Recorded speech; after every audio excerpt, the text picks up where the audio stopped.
Jared Welch. He's Aaron Halterman. It is Thursday, February 23rd, and this is the 600th episode of Blinkers Off. What's up, my man? Hello, everyone. Yes, I'm very proud of us. We've been at this a long time. We've got to 600. You're wearing a pink jacket, so things are strange to start, but I've got high hopes for the show, Jared. Don't let me down. Dude, the last time I wore this pink jacket, I met Miss Kentucky. So I thought, what could go wrong by wearing the pink jacket on our 600th episode? That was better than somebody else. They could have been a Mrs. Yes, Miss Kentucky. We didn't meet her. Yes, at the Kentucky Derby, as it be. Yeah. There you go. And yes, 600. Thank you. I mean, the comments are rolling in here. 600. Yeah, the cover art. That is Gabe. The cover art. That was the OG. That was the original Blinkers Off podcast logo that we came up with back in 10 plus years ago. So we had to bring it back out for the big show tonight or today. So, dude, yeah. Sorry, Shotty. I still got the beard. One of these days I will shave it off as a surprise, and we'll go back to looking like. I actually talked to Halterman about like, should we add the beard to the logos? Should we not? I'll take it off one of these days. Yeah, I think we should. I think you should shave it on air right now for the 600th show. I think that would be amazing. Maybe we can get Manscaped to sponsor us again. I'll be like, listen. They have because they came out with the beard shavers now. So like, hey, I'll do it live on air. I won't shave the other spot. That's for the premium. That's for our spicy channel. That's right. But, yes. But this one I will. Borat capper. We may see Borat. I don't know. I can't confirm or deny that. Yeah, I would have loved to, Shotty. I'm trying to go through the comments here. Jesse, hey, thanks, buddy. Hey, what's up, buddy? How's it going? Yeah. Love this channel. Appreciate that. The Lawnmower 3.0. Yeah, listen, we could do something like that. Maybe that's what we should do, like as an incentive to the site, right? Like, hey, if you subscribe and like and all this stuff, and we hit the Derby or whatever, Jared will shave his beard live on air, something like that. I'm a marketing guy. From a marketing standpoint, I need to get something out of it from the business standpoint. So I like that. Subscribe to the channel, buy the guide. And if we hit something, I'll shave the beard. We'll figure it out, but that's it's a good idea. It'll grow back, right? I think so. You don't know. No. Halterman hasn't shaved in years. So yeah. Dennis, we could start an OnlyFans. I know Magic has login, so we shouldn't be a problem there. Thank you, Bree. Love the dudes. Yeah, episode 600. It's a big show. Big racing this weekend with the Rebel. We'll get into all the celebratory stuff and then kind of talk about episode 600 and kind of how we got here. Maybe a lot of you guys, don't know the story, so we'll kind of get into that. But listen. First, we had the Rebel this weekend, and we had the Risen Star last weekend, which was the official first 50-point race. I know we've talked a lot about this on either different shows or privately, of course. Did we get any questions answered in the Risen Star? No, I mean we found out some horses that are not very good, and unfortunately, one was mine. Look, we can chase Tappett's Conquest all we want. I don't think he's very good. Victory Formation was awful. Harlow Cap wasn't very good. Some of the big horses we talked about. Angel of Empire, you give him credit. He ran pretty well. He improved, but he's going to have to improve more. Just take it for what it is, right? I mean, it wasn't a horrible race, but, I didn't stay up at night thinking about it. I'm glad you didn't. That'd been weird if you did. Yeah. No. I think we found more about the shitty horses than we did, like you said, than anything else. I mean, I guess he's in the Derby now, so there's that. But I'm kind of and Samich, to credit to Samich for he mentioned this the other day. It's like maybe we're starting to see, and we could find out more this weekend, obviously, to kind of maybe it's not so much this way, but where we have a lot of Brad Cox horses, but none of them are really that good. Like I think you mentioned it the other day too. Like maybe it's a Todd Pletcher. I can't remember what year it was, where he had like 5 or 6 horses in the field, and none of them were very good, but he managed to get him in there. Yeah, I mean, Instant Coffee's the horse that kind of looms out there. He looks better than just okay, but nothing that like flies out at you either. I think this weekend we better see something, right? That can verify and take that next step and look like, hey, yeah, maybe he wasn't the best 2-year-old, but now he's a really good 3-year-old.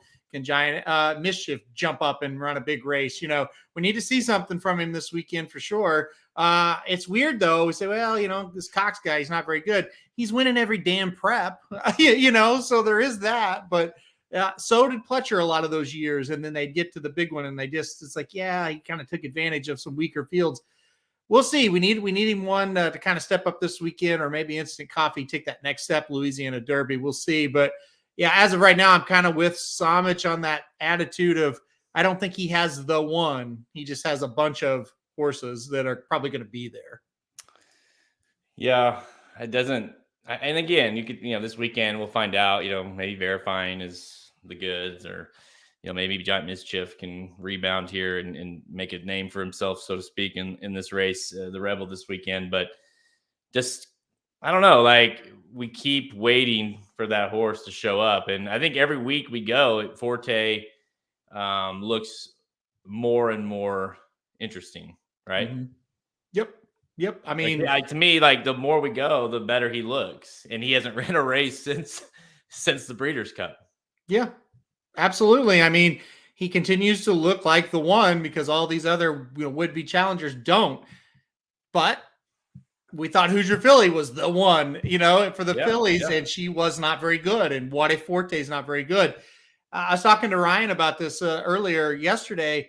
Boy, a lot of pressure is on Forte next weekend, because if he doesn't run well, it's like, oh gosh, like where are we going with this situation of who's going to be the favorite for the Derby? So big weekend coming up next weekend. And then the Rebel this weekend serves as that, hey, maybe one can jump up and rise to that level, which we just haven't seen lately with these preps. So we'll see. This is another, hey, we don't have a superstar right now going into the Rebel, but maybe we'll have a superstar coming out of it, just like the Risen Star. Risen Star did not produce that. Maybe the Rebel will. And then if it doesn't, well, we got Forte at least next week, right?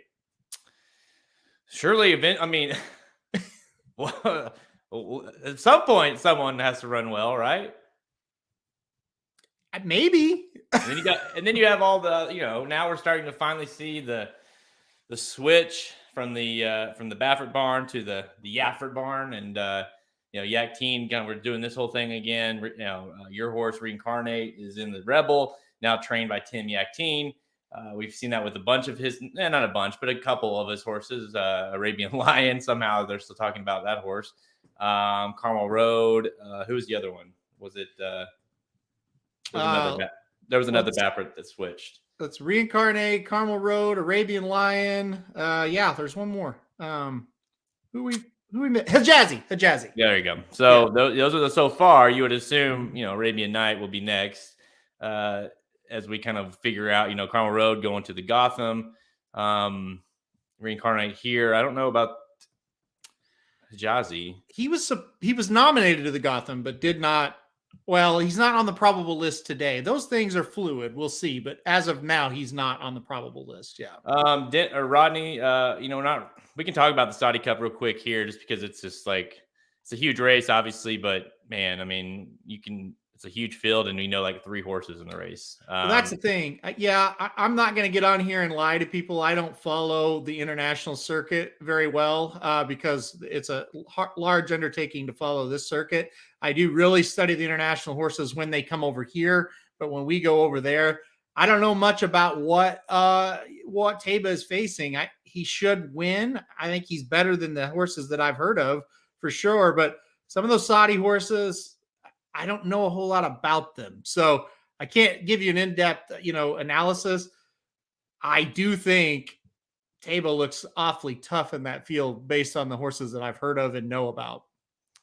I mean, Taiba should, it's just like, if you think about it, it's the longest break / training cycle that Baffert's had with him really ever, other than kind of leading up into his debut, because last year obviously he changed with before the San Antonio Derby, and then he did get back with Baffert, but it was kind of like playing catch up and just really trying to get the horse back to the track. Now he's had time since the Classic to really let the horse kind of grow into himself, train him. I imagine he'll be a monster in the race. I mean, he should be, right? I would think he's going to be pretty tough to beat. I would think he's going to be ready to fire a big race. Yeah. Again, last year, a random horse that I'd never even heard of won it. You're going to see that some over there. It's a home track advantage. I mean, it plays a little bit different.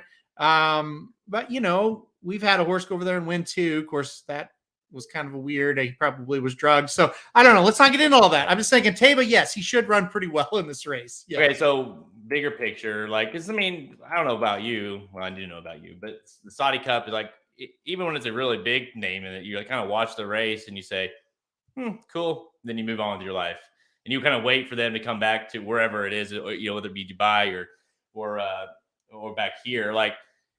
He doesn't need to win, but it definitely feels like this is the starting point of what could be a horse of the year type year for Taiba.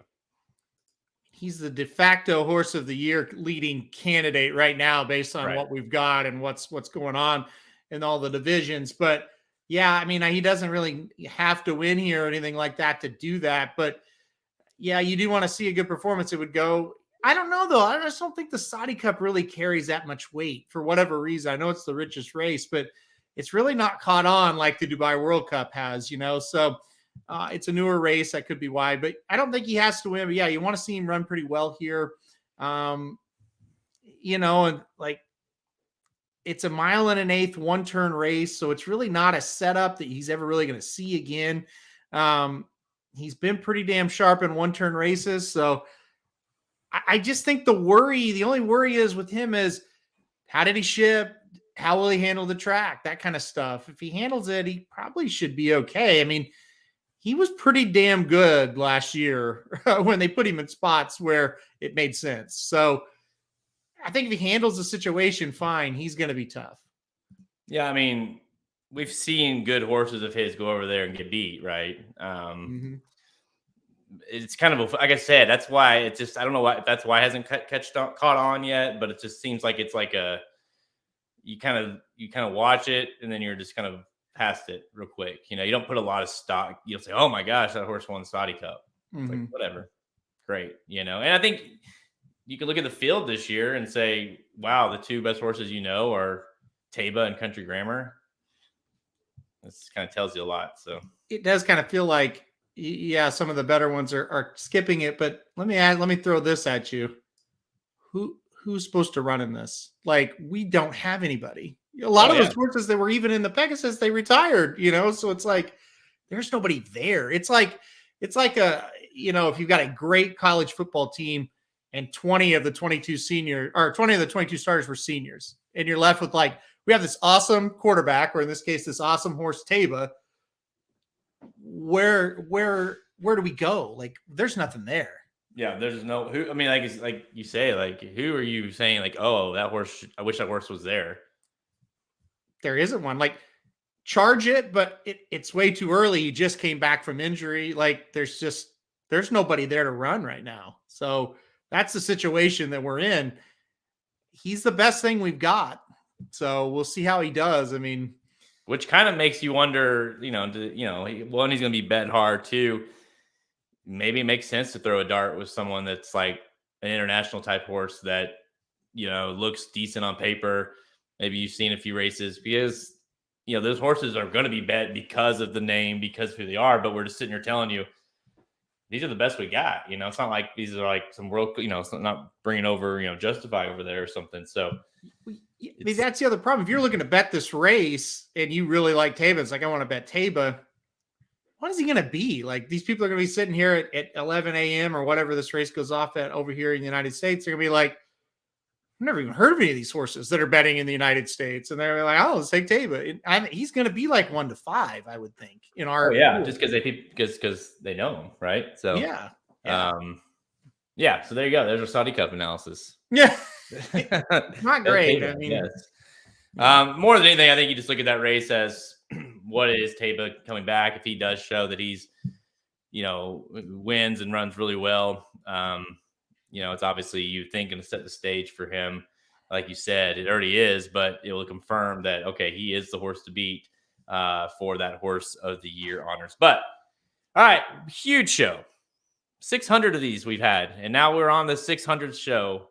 We are ready to celebrate, but before we do that, we're going to preview and give picks for Saturday's $1 million Rebel Stakes at Oaklawn Park. It's a $50-point prep race for the 2023 Kentucky Derby. Huge field, really competitive race. So we'll get into that next. And then, we're going to celebrate the 600th episode of Blinkers Off with some of our favorite memories, stories from the past, and I have a little surprise for Halterman. He doesn't know about this, so a little surprise I've been working on. And we'll talk about that after the Rebel. But let's go. All right, I've got to adjust this. I'm like chasing the sun. I have a haircut tomorrow, and I need it desperately. My goodness, it's like, I look amazing with this jacket on, but this way up, we need something to happen over here. I can't help you with that. Like, I look homeless. That's a you problem. I can't do anything about it. My barber is hard to get into, and then if you forget to book one, you have to book like 3 weeks out. And I forgot, and then I finally did, and been waiting. I'll pray for you. Hey, are you going? Thanks. Are you going to Hot Springs? Yes, I'll be there Friday and Saturday. Is Heather going? No. There you go, Shoddy. Halter needs a date, so just make sure you line up with him. And let's not do that. Okay, sorry. Let's not get a divorce on our 600. Surprise! That's it. No, that's not the surprise. See, don't come without Heather. There you go. Well, sorry, you're already out of Kelby. That means I'm wild and free. Come on, you better be ready. That's you would think that's Kelby be excited about that. I would think. Well, to be honest, he doesn't behave whether Heather's there or not. So that's true. Yeah, and he knows that. Yeah, Heather needs to come just because we have a driver when she comes usually. So well, Kelby doesn't usually let her. Yeah, he just throws up in the back seat. Oh man, good times in Hot Springs. I can't wait. All right, what do you say? Let's do some. I want to talk about this so we can talk about the good stuff here. All right, let's do it. Let's go to Oaklawn Park on Saturday, race 11, the Rebel Stakes, Grade 2, $1 million race. You don't see any $1 million pre-prep of prep races like the Rebel. The Rebel Stakes, obviously, really near and dear to our hearts. Going to mile 16th. It is a Kentucky Derby prep race. 50, 20, 15, 10, 5. And for the first time, I can say we have a Baffert horse in the race that can get points because number 6, Reincarnate, is now trained by Tim Yakteen. John Velasquez gets the mount 7-2. Be shocked if we see that price. But like I said, a horse that's already won a prep can now officially get points, but has to go up against a couple Brad Cox horses. The 1 Verifying at 2-1 and the 5 Giant Mischief at 5-2. We talked a little bit about Brad Cox in the opening. Are any of his horses really that good? Is Reincarnate that good? We'll find out a lot in this race. Thoughts on the Rebel? Well, it is only fitting that the 600th show comes at the Rebel Stakes because that has been the race over the years that we've had the most fun at. I mean, what a run of Rebels that we've been to. Of course, your first day at the racetrack was the Rebel Stakes in 2009 when Willie upsets the field. Will we see a 40-1 shot here? Not quite sure. I don't think so, but you never know. Yeah, Brad Cox, that's who I'm going with. Sometimes I pick him and I win, and sometimes I pick him and he still wins and I lose, and that could happen very much so here. It's hard to separate Verifying and Giant Mischief.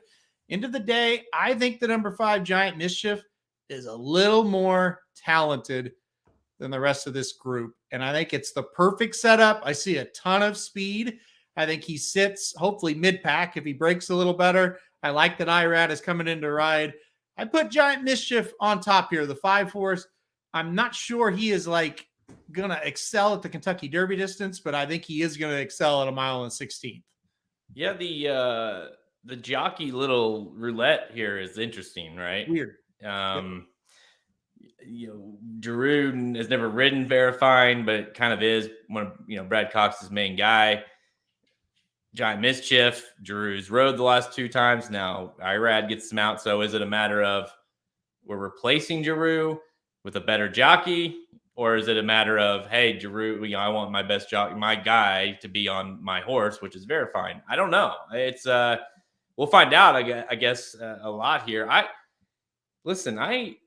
I think both of these are 3 horses, to be honest, that can win, and it's the 2 Brad Coxes, and it's the Yaffert reincarnate. I think that, and I don't think that's like I'm not getting super creative with that. It just feels like those 3 are the clear standouts of the race. I'm like, here's the thing: if Baffert had, if he was listed as the trainer, 1, this horse would be the favorite, I would imagine, on the morning line.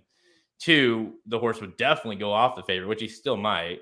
And 3, like Bob Baffert, I don't have it off the top of my head. He dominates this race. I mean, it's basically the Bob Baffert race. So the Rebel Stakes, like, he's trained this horse.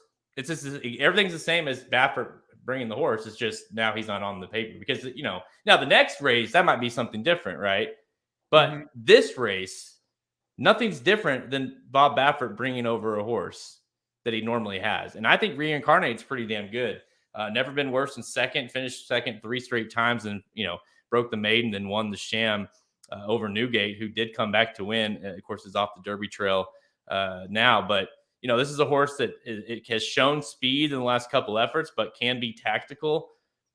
I'm going Reincarnate. I think maybe you might be overthinking it a little bit here, trying to beat him with one of these Cox horses, and maybe Reincarnate is just better than these 2. And I like the way this horse has been progressing with every start. Now, again, big picture, I don't know that I would pick Reincarnate to win. Say he wins the Rebel, I don't know that he'd be my pick the next race. But in this case, I don't see any difference in having Bob Baffert be listed as a trainer. So I'm going Reincarnate. God, I hope you're right on Reincarnate, because I would love to have a fantasy win here. And listen, here's the deal. I'm with you 1,000%. The Yak Teen thing, it doesn't matter. I mean, Bob Baffert has this horse, and we're just running under a different trainer. It's not that big a deal.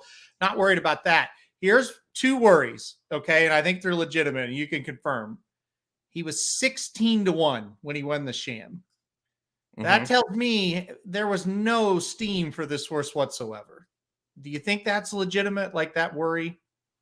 Well, considering who else was in the race, yeah, he had, meaning that Baffert had, like, I think Reincarnate was one of 3 or 4 in the race. That's something I thought about, especially considering this horse was the favorite the race prior when he broke the maiden. I guess my thoughts would be National Treasure is a horse that it just came out of the juvenile. Newgate was a stakes horse, and then Reincarnate was a maiden, basically, that just broke his maiden. So, to your point, though, Bafferts typically get bet. So, what I am worried about that. I'm worried about the pace scenario. I don't know if he's going to get that lead or not in this spot. I'm afraid he's going to be, if he gets it, it's going to be contested, or he might have to win from off the pace. And I think he can do that, but I don't think it's going to be ideal. I worry about the trip a little bit for him. What do you think about this pace? Do you think I'm on the right track there, or do you think he's just a little faster than the rest of these? I think that obviously the pace is a concern, but one thing that I always think about whenever it comes to pace, especially with Bob Baffert horses, is sometimes that doesn't really matter. You know, like they tend to be Bob's like, hey, whatever, you're going to the lead, just go to the lead, and no horse can really catch the horse. So to your point, yes. And I do think obviously Giant Mischief is the horse that I would view that was going to benefit the most. I am a little concerned that he somehow managed to get himself in trouble in the springboard.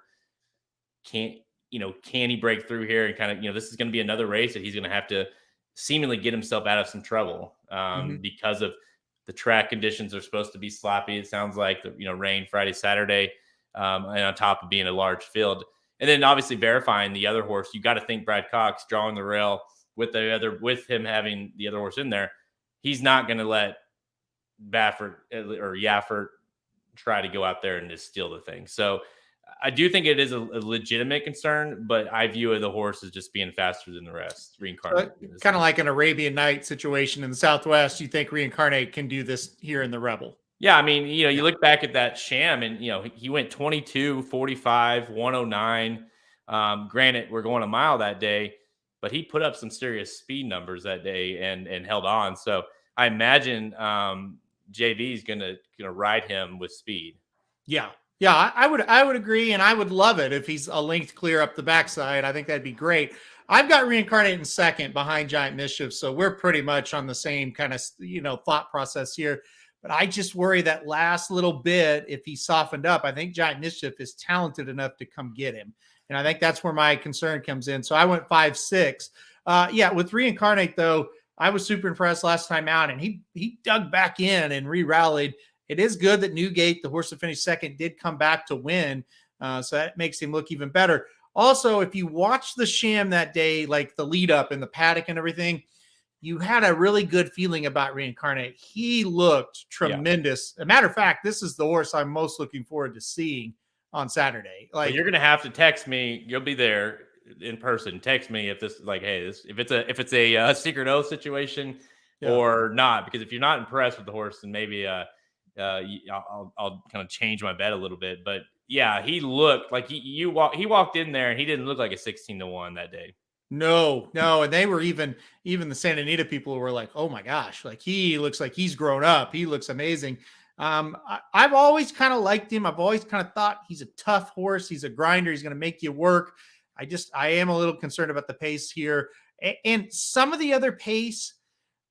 They're really their only option is they've got to go if they want to win. And that worries me a little bit. Now, again, I said it, Reincarnate has sat off before. He has not always been on the lead. So that is a very good sign for him as well. He's going to be tough. I think he's going to be tough. I expect him to show up and run really well. But I think this Giant Mischief horse has got the talent to beat him and to run him down. That's kind of my thought process on this. You said it. I think the three logical horses are the three favorites. I think how you play this race as far as exactas or tries go, you got to fade one of the chalk, use the other two, and then grab a long shot. For me, that long shot's going to be Red Route 1 underneath, because why wouldn't it be? This is what he does. So he makes way too much sense underneath. Yep. To Dennis's question, and we'll get into the prices here in a second.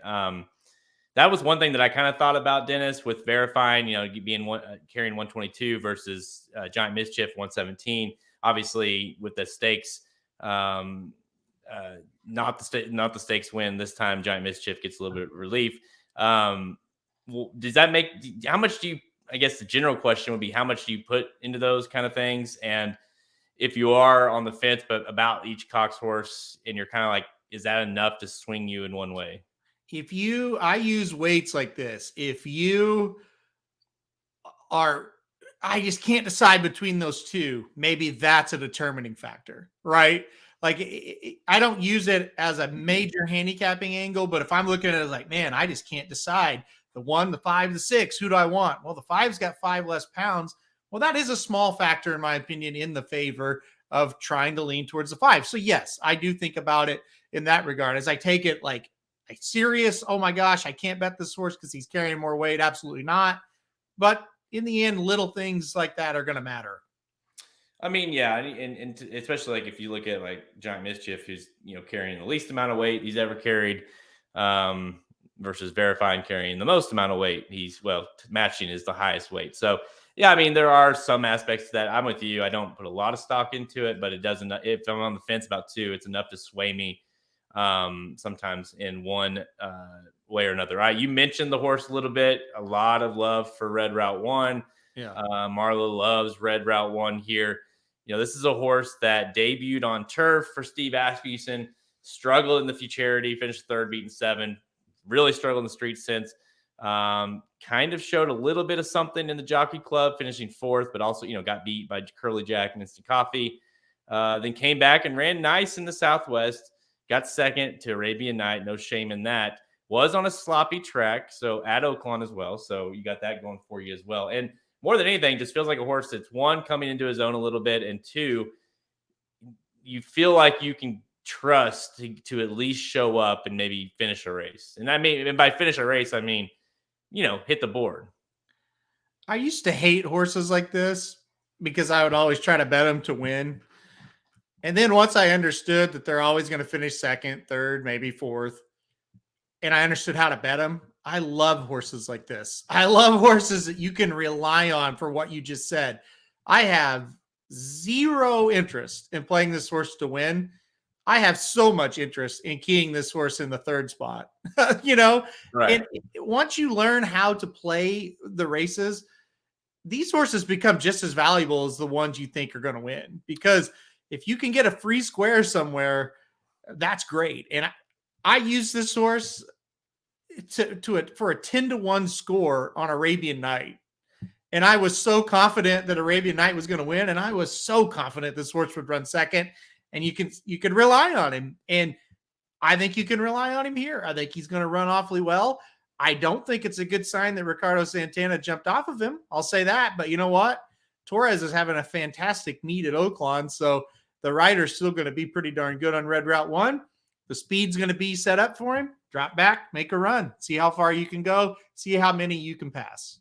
Well, to that point, and I'll kind of just go through a bunch of these, because it is, if you try to figure out past the three logical horses, and you can't just play it like those three and box them up. I mean, you can, but if you want to try to get value, you got to find that horse. And, Gun Pilot now with Santana, who's rode the horse every time for Steve Asmussen. Steve has Red Route 1. He has Gun Pilot, seemingly still looking for that legit Derby horse. Obviously, Disarm came back, did not run well. News came out today. The Extra Nejo still doing well, but not training yet. Sounds like they're going to point to the Preakness, not the Derby at best. So my point is, they're still looking for that Derby, kind of big Derby horse. Is Gun Pilot. This is a horse who's only lost once, and it was second to Verifying. Really looked good last time out. It looked really good on debut at Churchill Downs. Is he coming to his own a little bit? And another horse that seemingly could, had ran on the lead, but last time came off of it. Maybe he could benefit from this pace setup. Yep, getting better. Definitely getting better. I worry that, he really got beat pretty badly by Verifying. So I do worry, is he really that good, or did he kind of take advantage of an easier field, last time out? But yeah, I mean, he's one I'm not going to talk you off of underneath. I don't think he's good enough to win it. I do think he is good enough to hit the board here. I loved how he ran last time out. He showed that he didn't have to have the lead. That's good, because he's not going to get the lead here. He's going to have that same kind of trip. Yeah, I'm on a wait and see approach with Gun Pilot, especially considering he's 8-1 in the morning line. I'm going to guess he'll be bet a little bit because of that Asmussen, Santana connections. A lot to like there in terms of on paper. Okay, so there's a couple horses I want they're huge prices that I think are going to have a say in the race, whether it be possibly based off of the speed, or possibly kind of a benefactor of that speed. I think the 8 Talladega could be a concern if you like Reincarnate like I do. And I don't think that necessarily this horse is very good, but I do think that he's going to want to go to the lead. Could this horse pressure? Talladega is 30-1. Brissett, Windstar, kind of all the connections, huge purchase price. Pratt comes in to ride, who rode the horse last time out at Oaklawn Park, won that maiden special weight on the lead. This horse never sniffed the lead prior to that race. Went gate to wire that day as the favorite. Do you think he's going to be a pace factor in the race? Yeah, I think he's got a shot at it. And he's one of the ones I was mentioning where it's just like, ride him hard out of the gate, get to the lead, and try to take him gate to wire. That's the way he wins the race, right? So, yeah, I mean, I think he is going to break and try to get towards the front.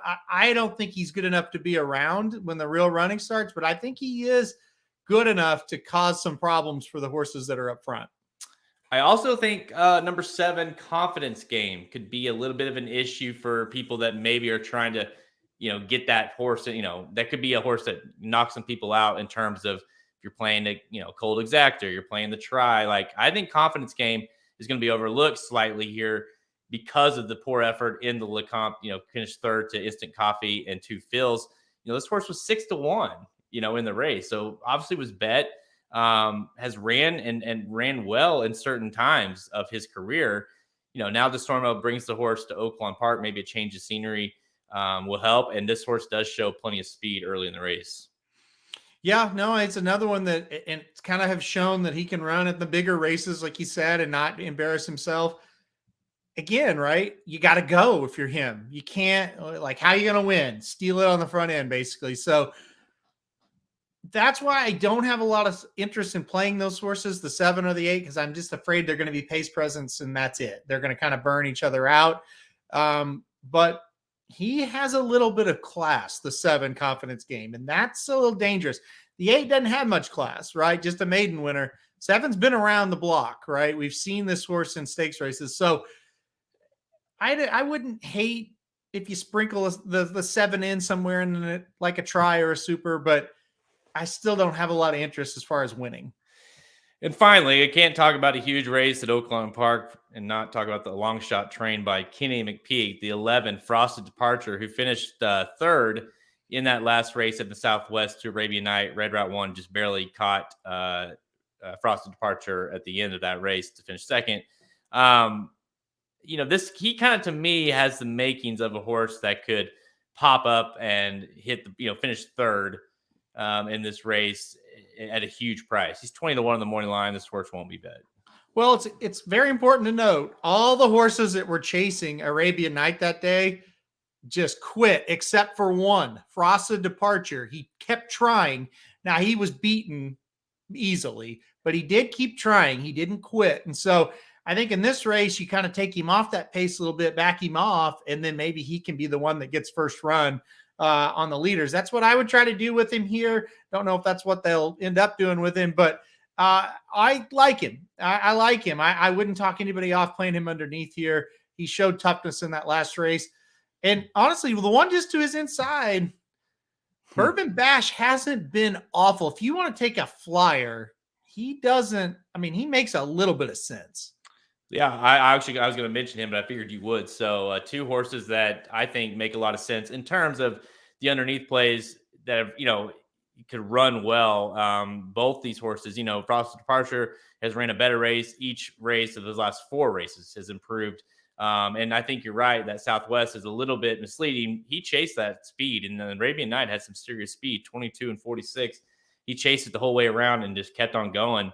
Obviously got tired at the end. And then Bourbon Bash, the last 2 efforts hasn't won, finished third, 2 Frosted Departure and 2 Eagles River. Obviously a good horse there as well. And then got beat by Gun Pilot. So if you like Gun Pilot, last time out, had the lead in that race and just got caught by Gun Pilot that day. So yeah, I mean, 2 horses, if you're trying to get sneaky, I wouldn't talk you off either one of those horses in terms of kind of, juicing up a try or, I mean, if you don't want to play favorites, put these in your pick 4 and pick 5, and maybe you get lucky.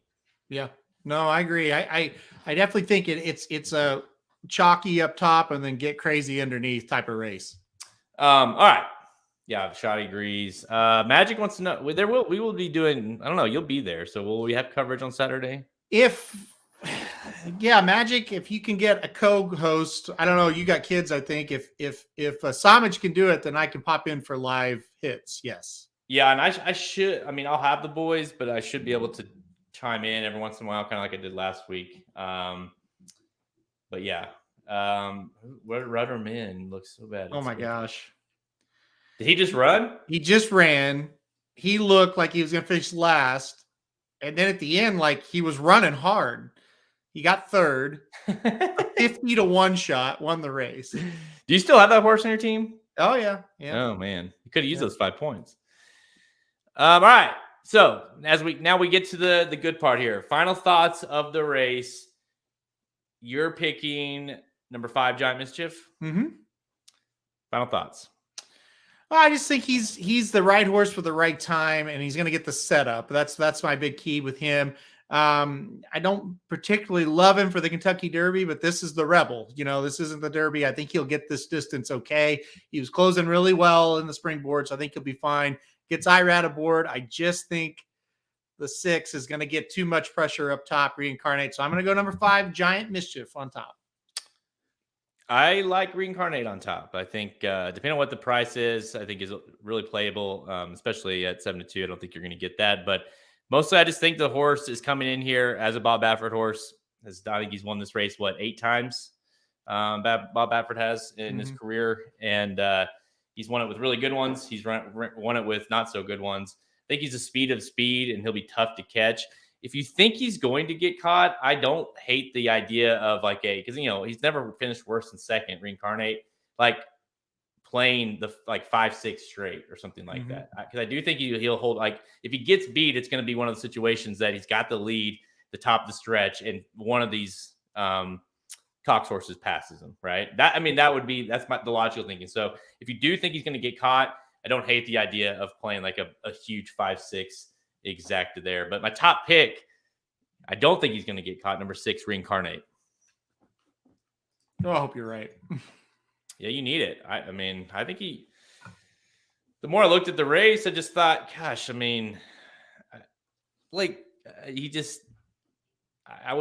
he's essentially he's still trained by Bob Baffert, in my opinion. Yeah. And so that I love the way he won the Sham. I love the way he looked. I feel like I'm overthinking it by trying to pick one of these Brad Cox horses. And if it was my horse that's running the Gotham Carmel Road, be like, yeah, I don't know. I don't love that horse, but I think Reincarnate's pretty damn good. He looked like a good horse last time out, for sure. I feel like he's the best effort not named Arabian Night. Yeah, his other races were just kind of good, but not great. That one was he might be a pretty good horse. So hopefully he can do it again. All right. Time for, this is the best. I've been looking forward to this. Well, honestly, we've known the 600 episode obviously was coming up. We've been looking at pinpointing what day it was going to fall on for months now. And then, just the way it worked on the Rebel, which is, like you said, is one of our favorite races every year. It's where really my passion for it started, bringing me to the 2009 Rebel when Willie won. And that's when I got hooked. And, I haven't missed many Rebels since. It's just, it's one of those races that is near and dear to us. And so it makes sense that it's the feature of the 600th episode. But all right, let's see. How do I want to start this? So I don't even know what's happening. So you have something you said for me, right? You have some history, right? Yeah, I do have some history, some fun facts. Yes. Okay. Yeah.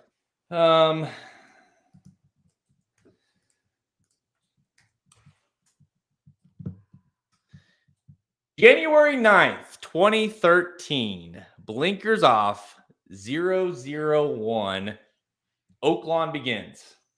That was it. That was the episode. January 9th, 2013, 10 years plus later, here we are, 599 episodes in. We are currently on 600 episodes in 10 plus years. Pretty much like clockwork every single Thursday for the last 10 years. Congratulations, Halterman. It's I'll tell you what, working on this and what we're going to do in a second, it's got me a little nostalgic. It's amazing how far we've come and that we're 600 episodes in.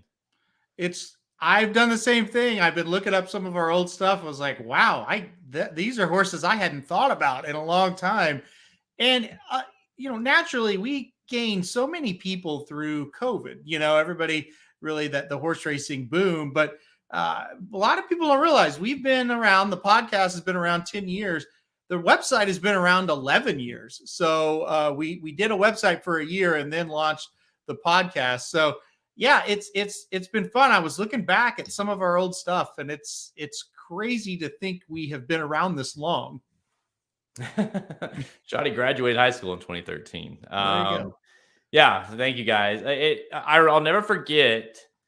It was, and by the way, I always remember who won the 2013 Derby and Preakness, because, well, Preakness especially, it was Oxbow, because we were one of the first races we ever covered on the podcast was Oxbow.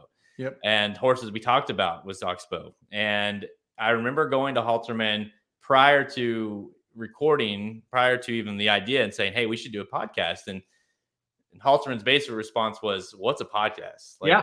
Yep. You know, what are we even doing? You know, what is that? Like at that time, 2013, very few podcasts in general, let alone there was absolutely zero podcasts in horse racing. So I said, well, it's just us talking. And instead of, you know, writing stuff out, it's us talking. And of course, this was before video was huge and things like that. And so that's how it started. And I'm the dreamer of the two of us mostly. And I think you kind of were like, yeah, let's do it. And just to make Jared happy.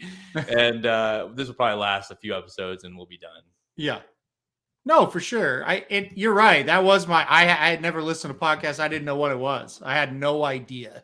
And like, so we were the first racing podcast. That's what's crazy about it, you know? And matter of fact, we met Saratoga Slim because he searched horse racing podcast on Apple and found us, you know, or we never would have met him.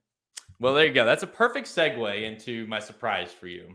Okay. So I woke up this morning. I've been trying to decide all week, for weeks, honestly, like, how do we commemorate this 600 episode? Obviously, we're not leaving. We're not going anywhere.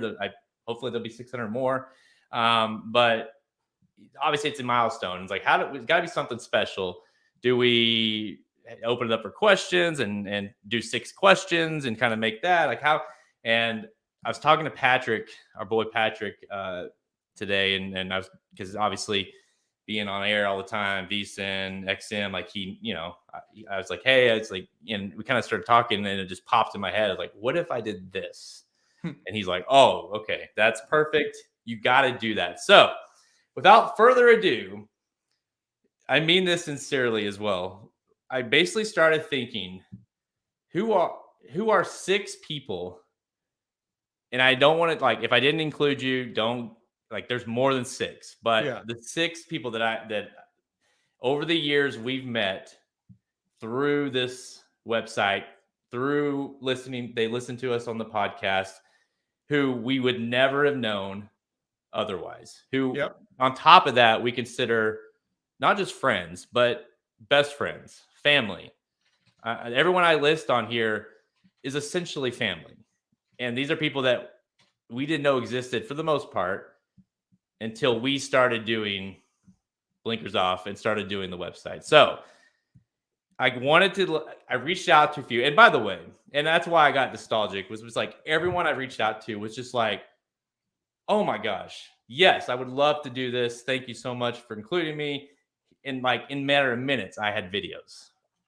People sending me stuff. And I was like, over here, you know, had the tissue box out. I was wiping my eyes. It was like, I'm about to cry over here. Well, get ready. Because it gets better. So, all right, without further ado, I'm gonna play the first one here. And it's a question. By the way, I had to ask us a question. So we're gonna bring this in. If you are the group, you're watching this, you guys have questions, we'll try to answer them. But 6 questions from 6 of our favorite people that we've met over the last 10 years. And we'll kick things off with the aforementioned Saratoga Slim. 100 of Blinkers Off. I have been listening to Blinkers Off since you guys started in the summer of 2013 at Saratoga. I met you guys in 2015, so we've been at it for many years. So congratulations on this momentous occasion of number 600. I got 2 questions for you. First of all, what is your favorite skit that you guys have done over the years on Blinkers Off? And then second, I have a question about the logo. Is it because you guys are so egotistical that you guys put your faces on the logo? I've always been wondering that my whole life. So peace. Once again, congratulations, and I hope to see y'all soon here up in beautiful Saratoga. Peace. All right. So there you go, Slim. Thank you, Slim. I'll let you, these I've thought about them a little bit, but I'll let you start on all these because it's the first time you're seeing it. Oh, man. I just want to say nice things about some of these people too. That's one of the best guys you could ever meet. Saratoga Slim. We're so lucky to get involved and meet him through the show. Why? I don't know why our faces were there. The original logo was us like riding a horse.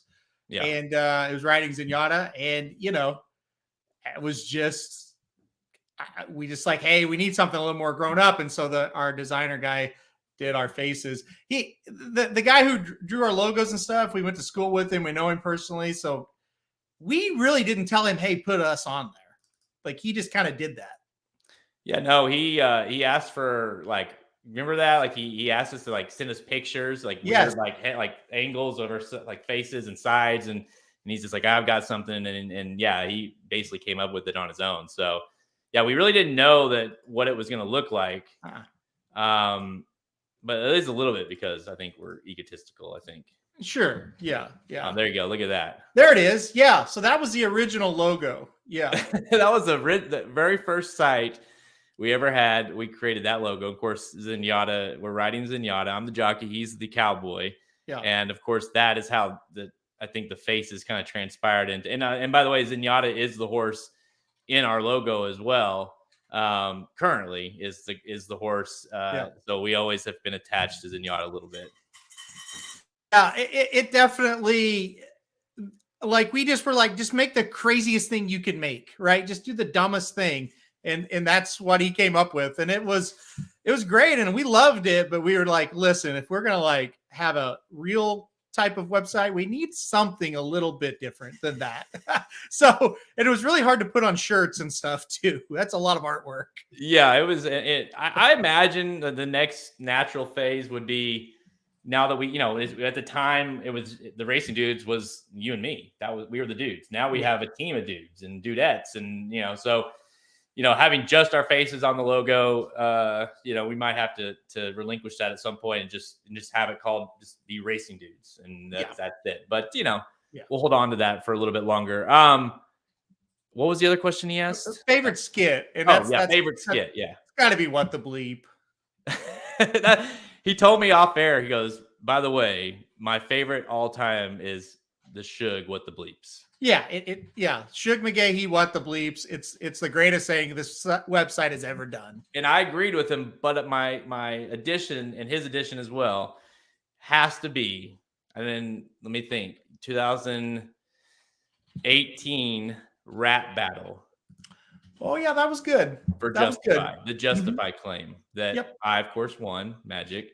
But at your mom's house in Aurora, I remember that, and it was a huge, because at that time the fantasy league, we didn't do shakes. It was if you wanted to, we only had how many claiming periods did we do? Like two? Two, yeah. So that was the first one, and me and Magic won to Justify, and Halterman came up with this plan to make us earn it, I guess.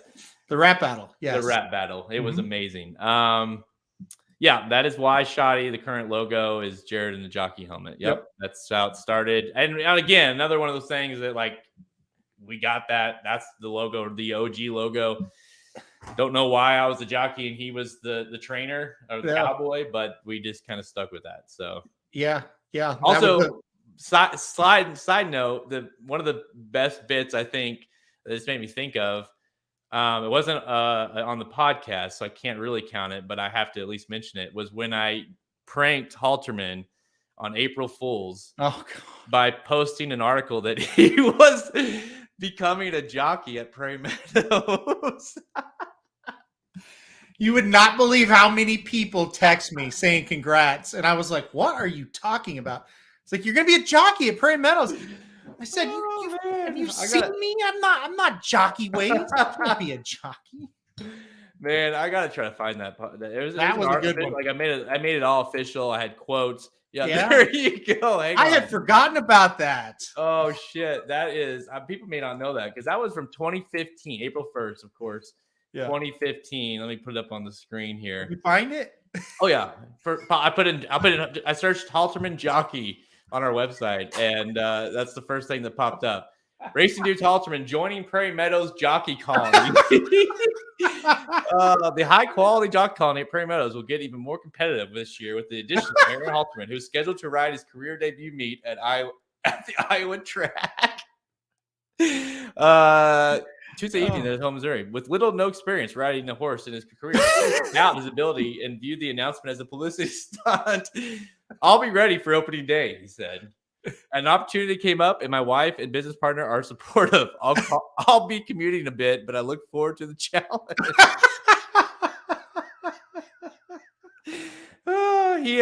He had no idea. It didn't tell him anything, and I think I did it probably night before, posted it, and just went to bed. Oh, good times. All right, so thank you for that. Yeah, I'm crying already, but different. I know. All right, good tears though. All right, our next question comes from great friend of the show, and someone that we literally, I mean, I can say that's about pretty much all of them, but met through the podcast.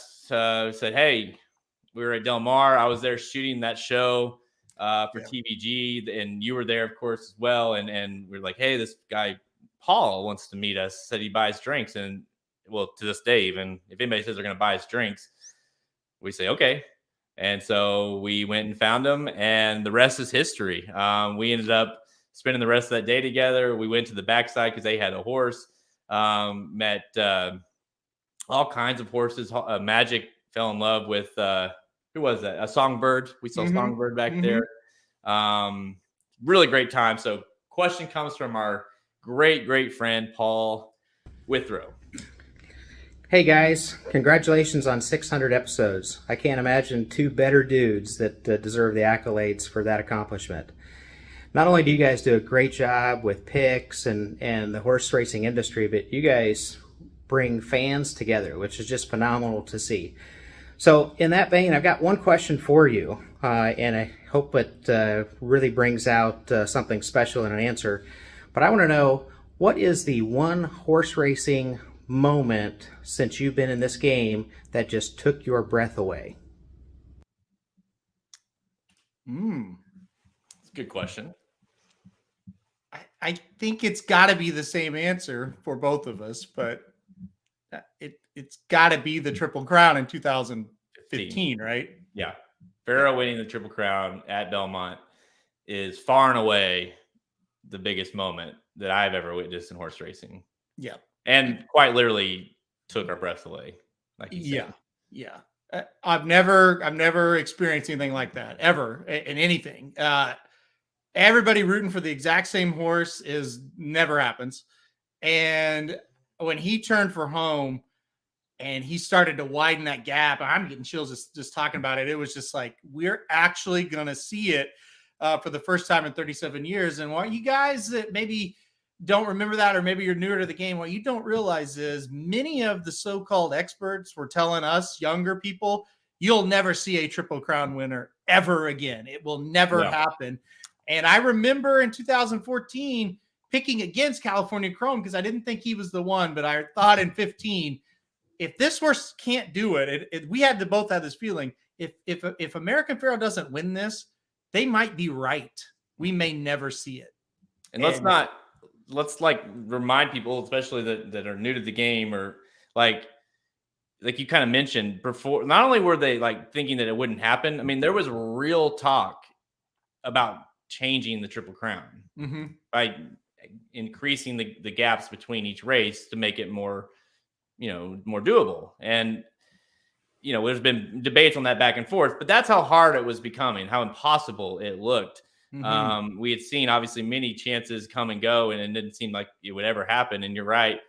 And I think also it was just, Halterman and I became very close with the Zayats and with Pharaoh that year. It was just almost like a full circle moment. The Racing Dudes, I think 2015, that year, that was when I quit my job and became full-time Racing Dudes to see if we could make it work.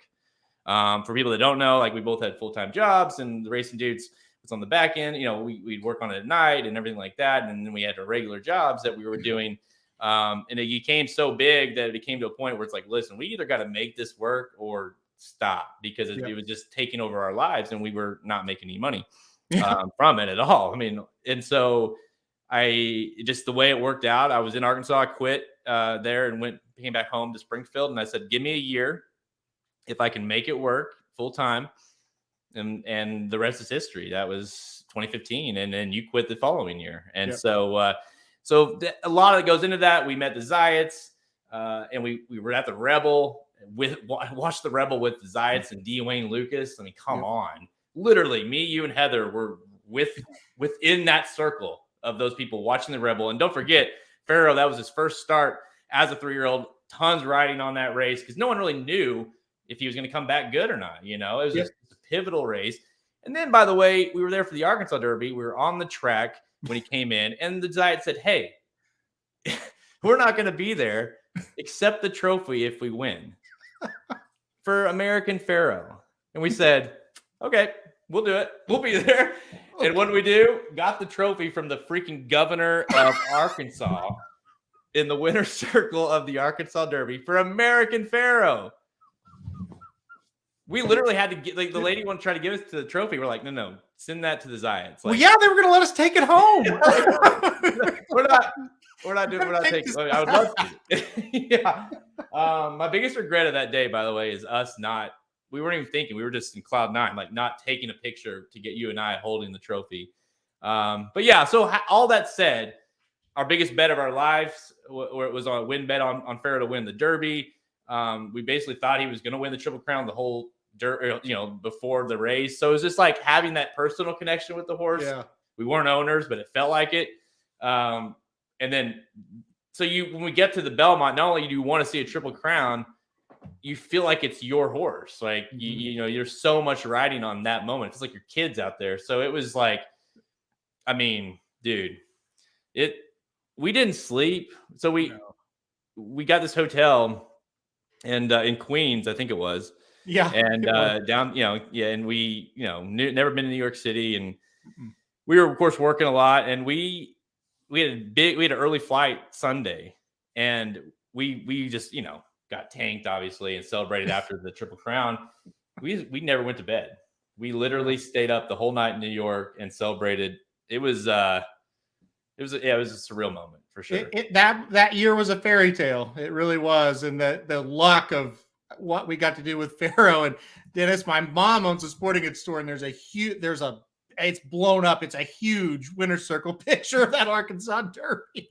So it's displayed in Aurora, Missouri, if you want to go see it. But I can probably find it if you distract. You say something here, and I'll find it. Hang on. Pull it up. Yeah. So yeah, it was crazy. We I don't know how we got to do that. Even thinking back, I don't know how they let us or why they let us, but they did. Why is it better? Yeah. Yeah, and they were so friendly and nice and everything. But yeah, that just American Pharaoh and what he did. Again, you look back at it now, and it's like, yeah, we got justified 3 years later. But in 2015, if you could transport yourself back to that time and what they were saying, that was such a meaningful thing. And the Triple Crown was just like a fairy tale that people like John White saw, but we're never going to see it, And then you get that horse and you get that personal connection with him. And I'll never forget him coming into the Arkansas Derby, and we were on the track, and you just watch him go by. And I looked at Jared and I said, if he can't do this, I don't know who can. Like, he just looked different. His stride was different. He just dominated horses. So he was really, really special. And, over the years, you see horses that may have been better, but he certainly was one that you'll never forget what he did for history. Yeah, I'll never forget Halterman. Halterman is the king of stressing out during a race, and he looked at me, and at that time the horse's name was Far Right, and he was kind of like the big horse, right? Now let's be clear. I was not worried about Far Right. You said here comes Far, and I said, look at American Pharaoh. No, okay. It was Mr. Z. Oh, it's Mr. Z. I was watching. Third. Yeah, sorry. Mr. Z. Mr. Z makes this crazy move on the turn of the Arkansas Derby. I'm like, oh my God, look at Mr. Z. And Jared says, look at Pharaoh. You look up and it's like, oh, they haven't even touched him. And he's already widening from Mr. Z, who's all out. Yeah, it was that moment. You're like, oh, we're good. Yeah. Okay, so I found, I know I have it. I'll post it on Twitter. I do have this one, which is pretty funny, but sorry, Halterman, you and Heather got cut out of it. So what is it? What are you talking about? hang on. Here, I'll pull it up on here. This is when Pharaoh won the. Oh, no, where am I? I'm right next to Jared. There's the governor. There's that. There, yeah. You could. I think maybe even Heather was next to me, and then you. I don't even know who these guys were, but we were after that, the governor. Like we were in both the real picture and then like the owner picture. But yeah. And the governor was like, I forget, he told us something. He's like, she shook our hands or something. He said, good luck in Kentucky. Yeah, like, good luck. You have a great horse. Thanks so much. Kentucky. Thank you, sir. Appreciate that. Oh, yeah. Good times. Good times. God. All right. Okay. We got to move on. This is going to take forever, but you know what? I don't care. All right. Next one comes from maybe the best friend that we've ever met through the site, and someone that was randomly saw us on the side of Santa Anita one day at the Breeders' Cup, and said, "Hey, I like those shirts. I want some." And so we gave him our contact information. We literally didn't hear from the guy until we were flying to Santa Anita the next year for the Breeders' Cup. That guy's Ryan Stillman. Just every jingle you've heard on the website, he give him credit for the shug and what the bleep. He came up with that along with countless different ideas. Ryan has been a mega fan from basically the start. And so no 6 questions could be complete without getting a word from Ryan. Dudes, 600 episodes. Epic. Congratulations, guys. You have hands down created the greatest podcast in all of horse racing. And here's what I want to know. What is your favorite race you have seen in person since you have started following racing? And you know what? I'm throwing in a bonus. What's your favorite handicapping angle that you created since you got into the game? Love the show, and always remember.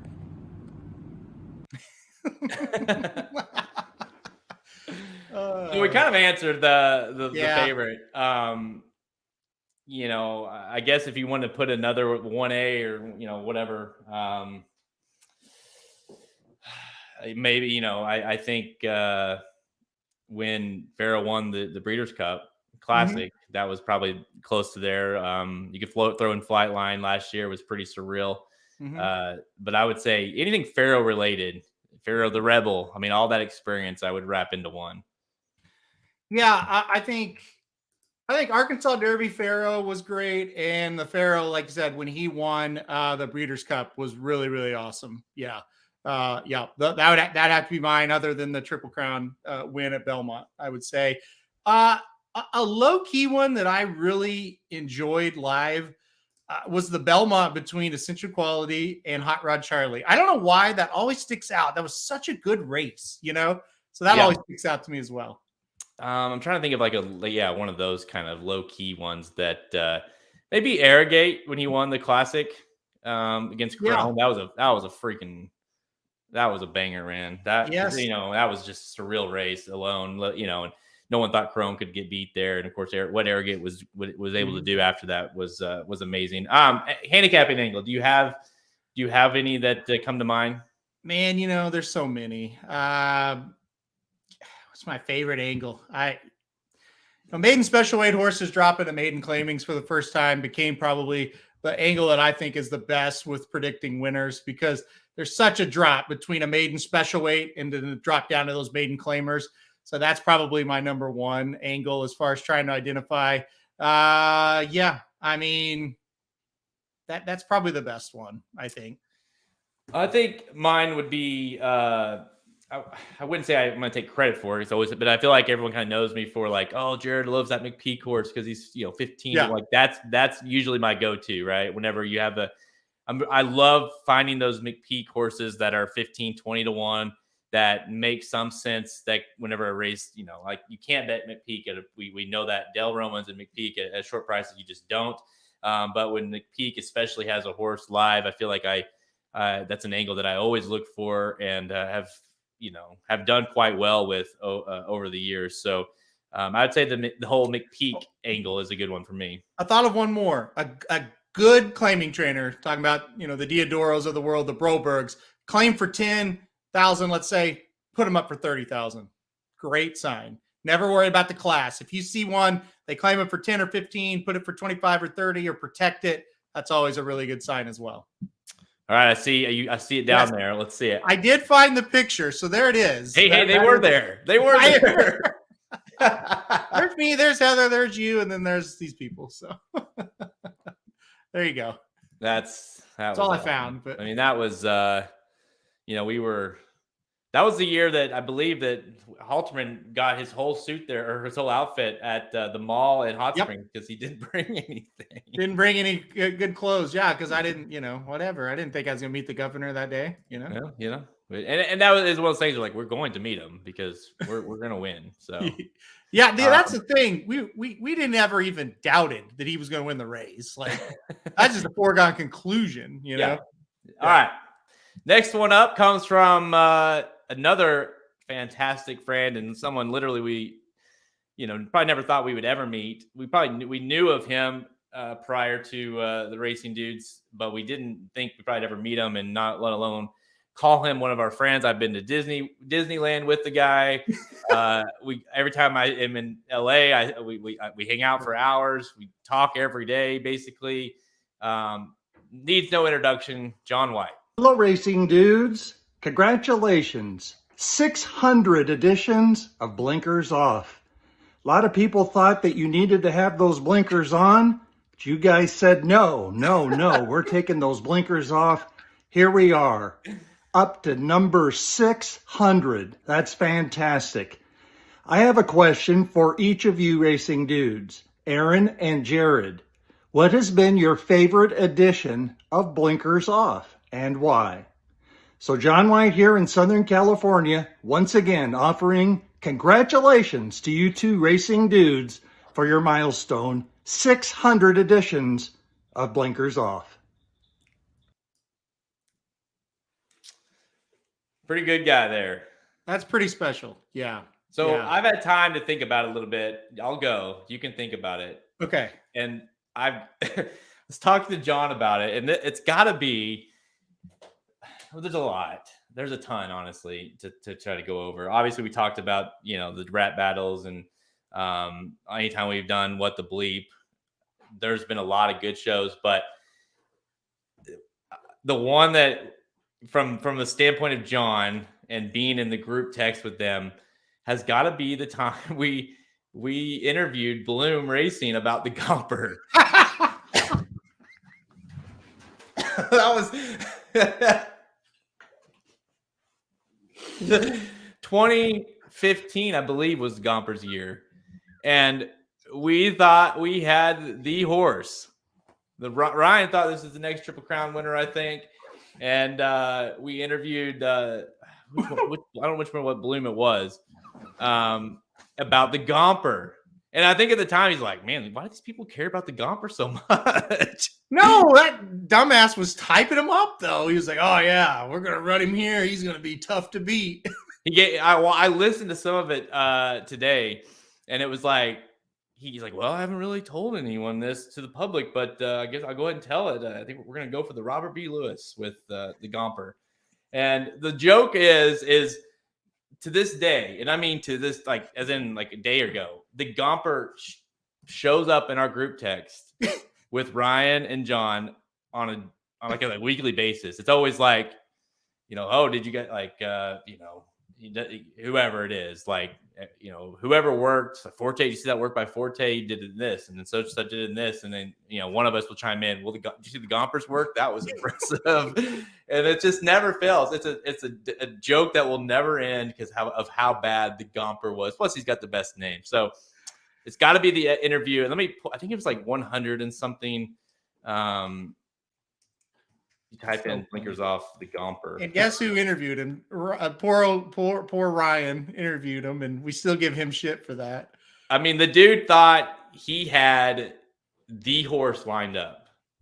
You know what I mean? Like he thought that was the next coming. And we've all been there with so I don't want to throw him under the bus, but yeah, the Jeffrey Bloom interview, episode 109. So go if you want to, it's all there, like right here. Managing director, owner of Triple Crown hopeful, the Gomper.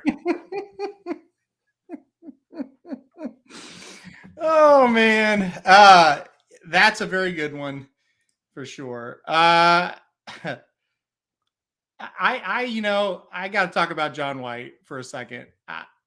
I remember we met John White through Ryan Stillman, and somehow Ryan knew John, and they were really good friends. And I know the whole backstory, but I'm not going to get into how they met. But anyway, Ryan would always say, I have this friend that's really into racing. I have this friend. And Ryan, after like 3 years, finally I said, Ryan, who the hell is this friend you always talk about? He goes, well, it's a guy named John White. And I said, Jesus Christ. I said, you've known John White all this time and you've never like introduced me to him or even mentioned that?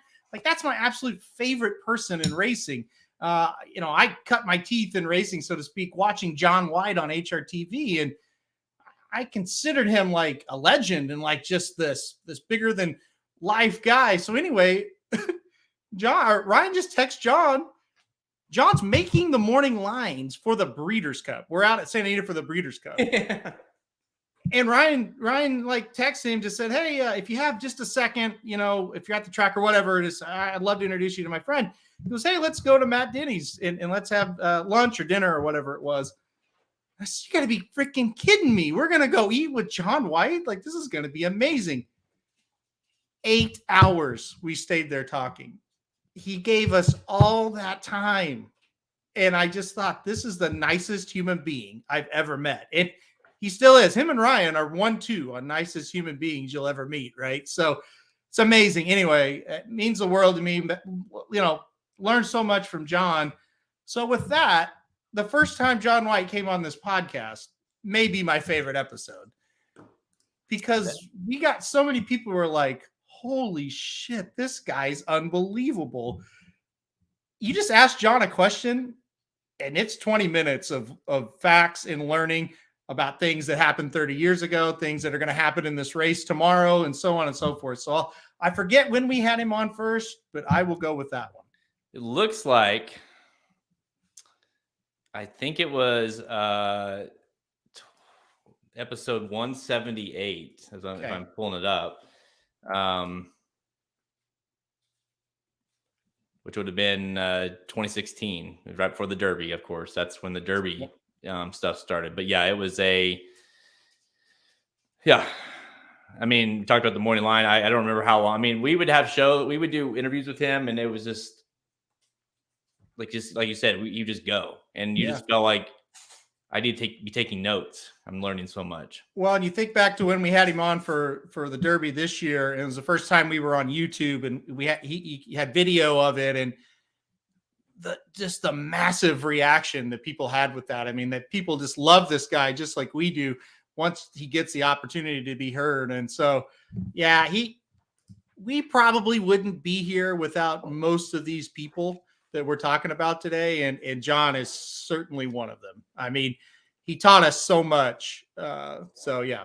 Yeah. Slim says his favorite is picking Arrogant to win the Travers when I was on paternity leave. Yeah, that was, you filled in for me nicely, Slim. There was a Slim was on one where we were all tanked and we were all at Saratoga. I think back fondly of that one. I think Evil Steeple was on maybe. The problem with those is no one remembers them. Oh, that's right. Judy the Booty was on. Remember that? The Judy the Booty episode it should be one of the honorable mentions, no doubt. Okay, about it. now with all due Honestly, respect, we get more comments about Judy the Booty than anything. with all due respect to Mr. White, you've now been replaced. The Judy the Booty podcast was the best ever. Oh man, yeah, and we remember like she was like, oh, and to this day now, like I definitely wish I would have kept it. Remember, like we went out that night, Yes. and she wanted me to take a picture of her or video or something of the booty, right? And wanted me to post it and all that. Like she was totally down. And at that time, I was a married man, and I was like, I don't know if I should have this on my phone, you know. But now looking back, I'm like, what a mistake that was. So, and I can't find it. So, well, that's too bad because it lives on in the memories and our hearts forever. Yes. All right, 2 more to get. Well, 2.5. All right, next one comes from. Here's what's amazing about this group of people is Slim obviously is like family. I mean, we know his whole family. You know, Paul is family. Ryan married me, which I give him shit about still to this day. It's like, hey, well done, buddy. Yeah, but he literally was my minister. John White, obviously, you don't say anything. And then you have Kelby. We were in his wedding, his first wedding. And I feel you, buddy. And but no, more than that, it was like his family is like our family. We've been to their family events. Like we go to their it literally is a family of people we have come into contact with. And so without further ado, the lesser of the KVHs, Kelby Vaughn. I tried to get his dad, didn't happen. So yeah. Hey, racing dudes, in your opinion, in 600 more Blinkers Off episodes, do you think horse racing will be in better shape than it is now? From the heart. First of all, I love how he doesn't say congratulations. He doesn't, just. He sent it to me at like, we went on air at 2. He sent it at like 1:48. So I was, that's all I could back up. I think he's in a stall though. That's kind of cool. Is he? Yeah. Hey, racing dudes. We'll say he's in Ain't Life 600 more Blinkers Off episodes. Yeah. Do you think horse racing? If he is and he didn't show him, better that's shape what than made it me is mad. now? He should have been like riding a horse or something. But he has to get your dad involved as well. Well, that's what we got. But yeah, and it's a tough question. 600 episodes later, so 10 plus years later. 1, will you be alive? And 2, will horse racing still be alive?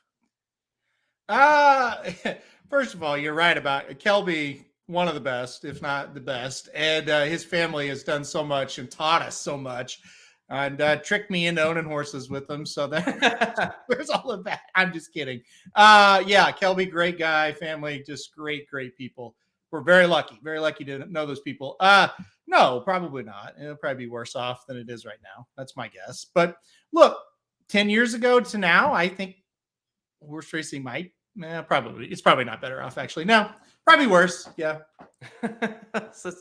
we had the episode. It was going really well, and now we're downhill because I honestly, I think the best answer is I want to think that it will be better off, but I don't know logically and what evidence we have that it will be.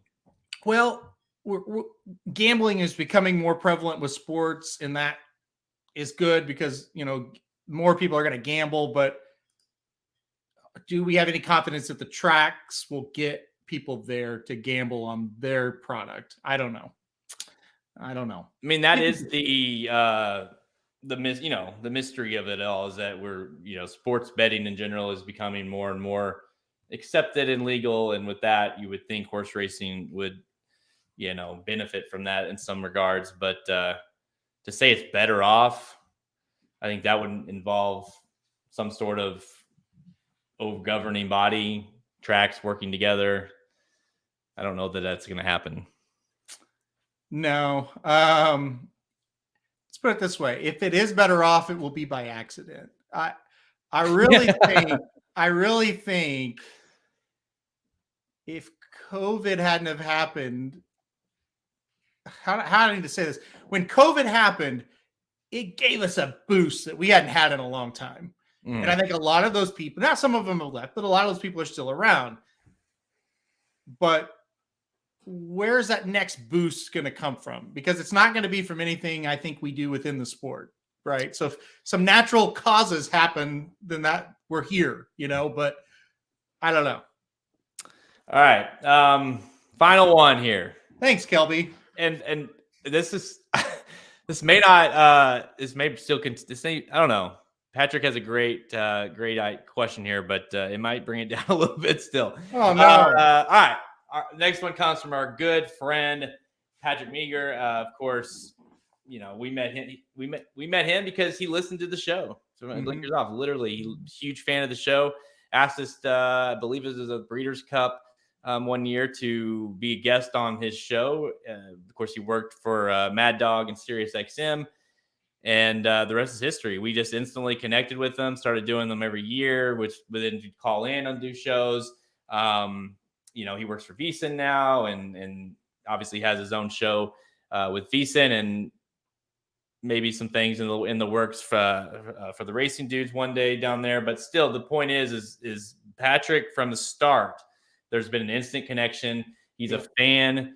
You go to the track with him, you can tell how much he loves the game. He was was he a one and done in the fantasy league? Yeah, he quit. He quit because he felt like he couldn't give it enough attention that it deserved. He never claimed a horse, I don't believe. So he's a busy guy. But all right, let's listen to our boy Patrick. Dudes, Aaron and Jared, 600 episodes. It's amazing. Congratulations. You two are adorable together. And 600 episodes, just so you know, I've listened to all 600 at least 3 times. Not a huge deal.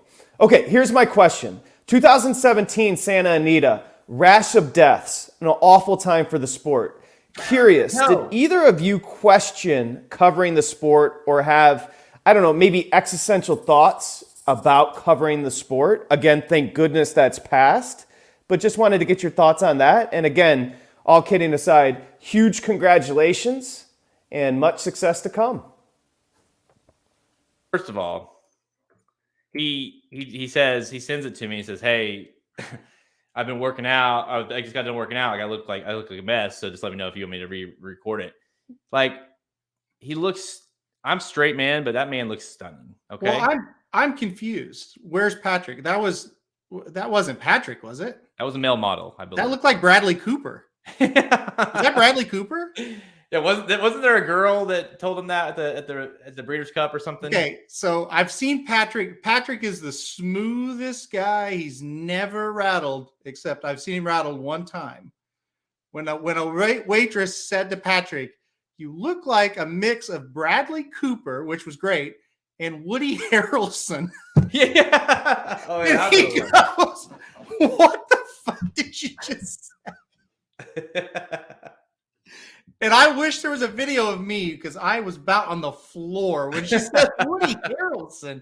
The guy looks nothing like Woody. We talked about that all weekend. Oh, Woody. And by the way, he meant 29. I was like, I think it was 2019. So it was 2019. He said 2017 in the video, but 2019 is when, of course, I think it was like 40 plus horses died at Santa Anita. It was just terrible, and it was so weird because it was like that. And then the Navarro shit happened with the Miss Kentucky. That's right. That was a great day. And then the Navarro and the police raid and all that shit. And then COVID happened. So it all kind of got flushed down. We never really kind of addressed it again but so to his question though, I should tell this backstory as well. He brought us on the show. And I don't remember the exact date, but it was right in the middle of this, right when it was bad, right? Like when they shut it down. And we came on the show, and it was the first time doing a show that it wasn't upbeat and fun, and we were having a good time making jokes. It was very serious. He asked us hard questions, as I think he should have. Yeah. But at the time, we were the only people in horse racing. And I mean the only people in horse racing that were going out publicly, not to DRF or not to an internal, news station, externally talking on the air about what was happening. And it was a surreal moment because I just remember, hey, after we got off, like all these calls coming in, and it was, first time like these people were hated, those guys don't know what they're talking about. This is awful. It's like, oh man, that was a weird deal. Patrick, one of the best guys we've ever met. I say that about all these guys, but he is such a good guy. I think he asked that question because he had a lot of personal struggles with that. He loved this sport. He hated that, like we all did. I'll put it to you like this. I remember that was a week before the Rebel when they finally shut down Santa Anita. And I remember I was driving around with Heather, and we got the news they shut down Santa Anita, and I looked at her and I said, we might be done here. Like, this is getting bad. And I said to her, I really question why I do horse racing, because this is a joke. This is horrible. And, they fired the guy in charge, and that was good. They got the old guy back that they needed to get back, and they fixed it. But I remember I was about as low as I could be. It was the lowest point of our career for me, I'm saying. And I went to Oaklawn that next weekend, and Oaklawn did a double Rebel. They did 2 Rebels in 2019 because all those horses that were going to run at the San Felipe at Santa Anita that canceled, they came to Oaklawn. And I went down there, and it was one of the best experiences you could have. Oaklawn, they've been there to save the sport so many times over the last 5 years. You think about COVID, they stayed open. You think about 2019, they got all those California horses, and they just did everything so good and so the right way. And you saw this is what a big time track does, and this is what a big time day is, and what it could look like. And it just kind of gave me that hope of, it's just a problem that's happening at Santa Anita, but this isn't a nationwide thing. And kind of got over it after that. And Santa Anita got better, and now they're a very safe track. So to answer his question, I did question it a lot when that was going on. That was a low point for sure. I'll tell you, my low point was that year as well, and it was we were sitting. It was actually at the Breeders' Cup, which people forget was also at Santa Anita, and there's a lot of question of would it be there and what's it going to be like. And it was a great 2 days of racing until it wasn't, and it was the last race. It was the Classic. Vino Rosso won the Classic, but Mongolian Groom broke down right at the wire, basically in front of everybody, and had to be put down. And of course the tarp came out, and it was, I just remember literally I believe it was just you and me. And we were sitting up in the grandstands way up high. And of course it's getting dark at this point after the race. And I truly believed at that moment that this might be over. Yep. Because it's like this horse just died at the Breeders' Cup national stage at the track. And it's like, this might be over. What are we doing? I just felt it was the first time all year for me where I was like, this is a real chance of being over with. Yeah, no, I can remember that as well. And it was a perfect weekend until that happened. And that was just, you're right. We just kind of sat up there. Everybody had left, and we're just like, take a mental picture, And but I mean, it was terrible that happened, because they had done so many things to make sure that wasn't going to happen, not only for the Breeders' Cup, but just in general. And it was awful. I remember the first day Santa Anita came back. We were at Gulfstream, and we remember that we were watching it on the screen, and there were 6 horses running, and all we were doing was just counting that 6 horses made it, to the finish line. So, low points for sure. I mean, that was bad. Yeah, I mean, you get upset when you miss a race, you're down, but you never have anything like that. Like that was bad. Well, it was kind of like one of those things where, it's like when you, I don't know how to best describe it, where it's like you're just, like you said, you're just watching every race, not necessarily something good to happen. It's more like hope everyone comes back, kind of thing. It was weird because you didn't feel like you could enjoy it completely. You know what I mean? Mm-hmm. By the way, dude, it's so funny that's not really funny, I guess, but let me pull this up here. I see him down there. No, well, hang on. Not that. Oh, I actually have the picture. I took it that day. That was Oh yeah. Yeah. That's- Yeah. We were right there. I think I remember taking it, just thinking, I don't know when I'll be here again, you know? We were sitting right there, and I think we sat there for like 30 minutes. Just, really didn't talk to each other. We were just like, man. Yeah. And Ryan said it best. He's like, can you believe someplace this magnificent? And Santa Anita is. I mean, it's just incredible. Like something like this is happening at this place. Like this is heaven for horse racing, you know? And, but it was happening. And yeah, that's a great picture. Yep. All right. Well, this has been a fun show. Thankfully, we have something to bring it back. And I'll be very, very clear about this. I did not. This was I didn't ask for this. I didn't request it. It was a unsolicited. Well, you know, it's like getting an unsolicited dick pic. You know, no one likes that. No one wants that. No. This is what we got. Okay. This one comes from another good friend of ours, kind of Patrick's wingman, Dustin Sweetelson, who, of course, like I said, producer of all the shows with Patrick, but also is on air with Beeson. Will be on air as well with him coming up. They're getting the gang back together. But I got a text from Patrick. He's like, hey, Dustin has something for you too. And I'm like, okay. So here you go. Again, nothing. I had nothing to do with this. Aaron, Jared, congrats guys on 600 episodes.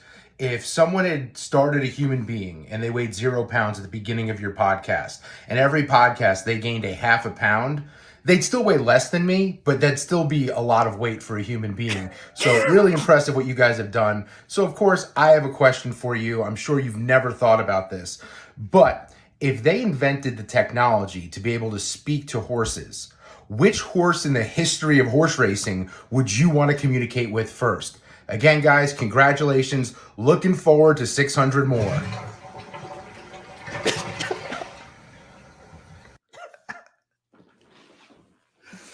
The toilet flush at the end is what gets me.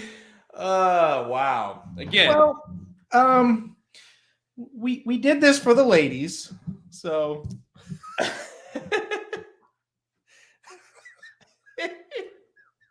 Yep. He was in a stall. He's in the toilet.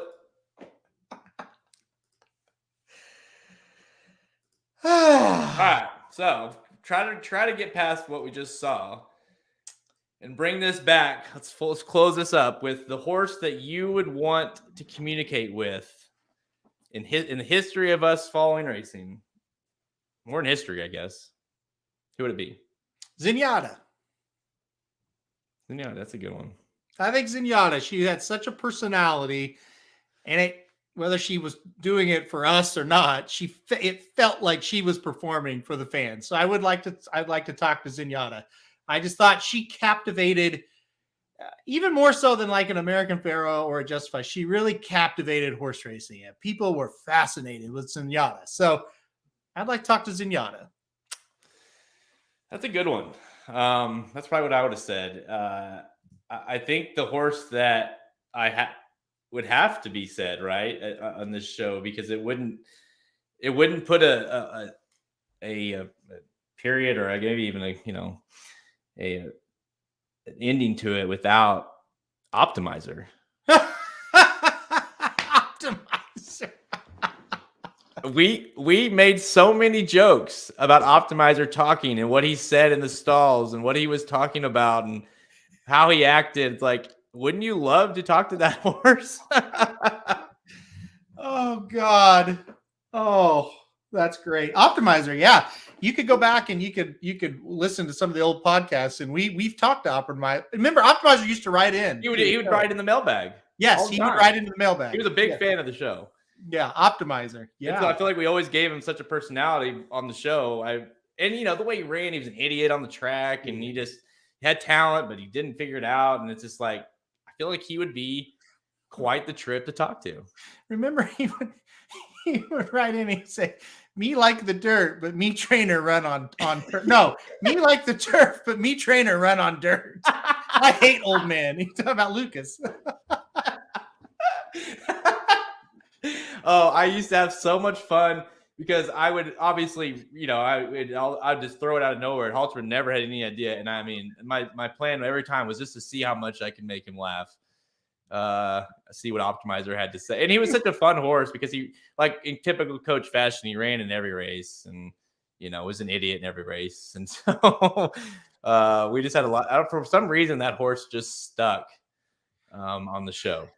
Yeah, it seemed like every day, every time we went to the track, he would be running, and it just like you have to try to load him, and he'd kick to the left, and he'd kick to the right, and you'd have to try to back him up and then put him in. You have to cover his eyes. I mean, he was such an idiot, and he was a beautiful horse by English Channel. He now stands, by the way, at Calumet Farm. Optimizer does. So we wave to him every time we go to Keeneland. Yes, I do. Optimizer Knoxville.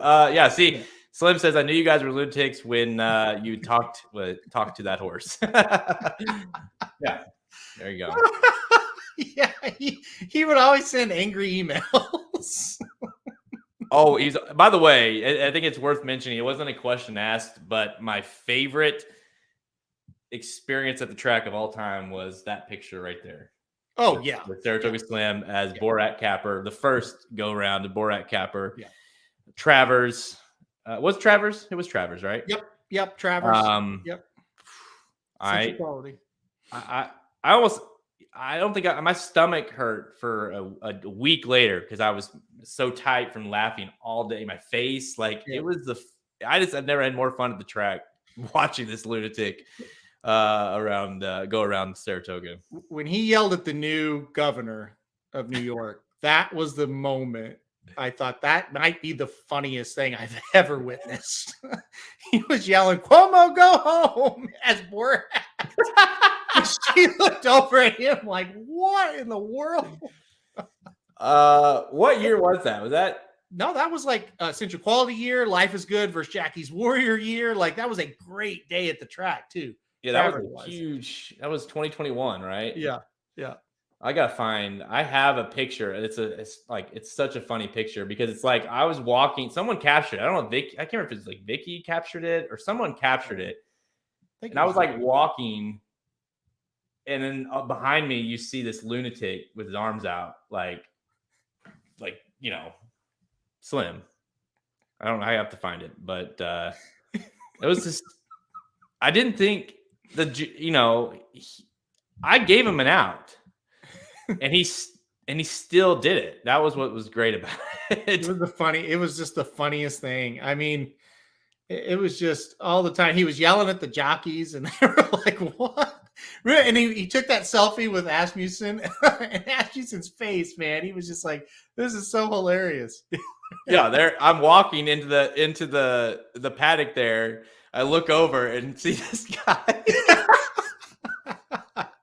So imagine Jared is the governor of New York. That's how close they were when he was yelling at her. Yeah. There you go. She did make it. She looked over like, "What in the world?" And that was what everyone's like, "Oh man, like Jared," because I won the fantasy league that year, and he got last, so that was a punishment. And everyone's like, "Oh man, you really did him dirty." That was so. I was like, "Listen, this was not my idea. I did not come up with Borat. I did not come up with any of this." No. I said, "Hey, pay me." I can't remember what number. I think I even got it. I had to give it back to him. I was like, "Pay me whatever. You don't have to do anything." Yeah. And then next thing you know, he does it. And then afterwards, it's like, "Dude, you don't need to pay me for this." So I gave him the money back. I didn't.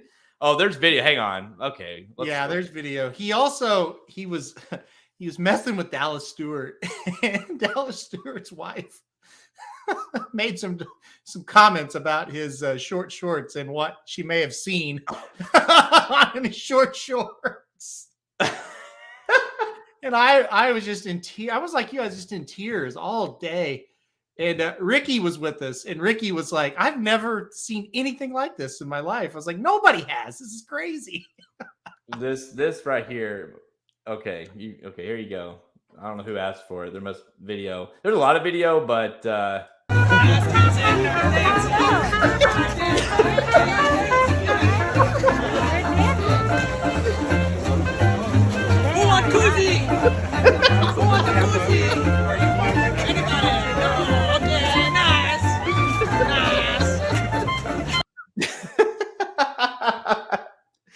stress. That's like the littlest of thing. Like that's mild.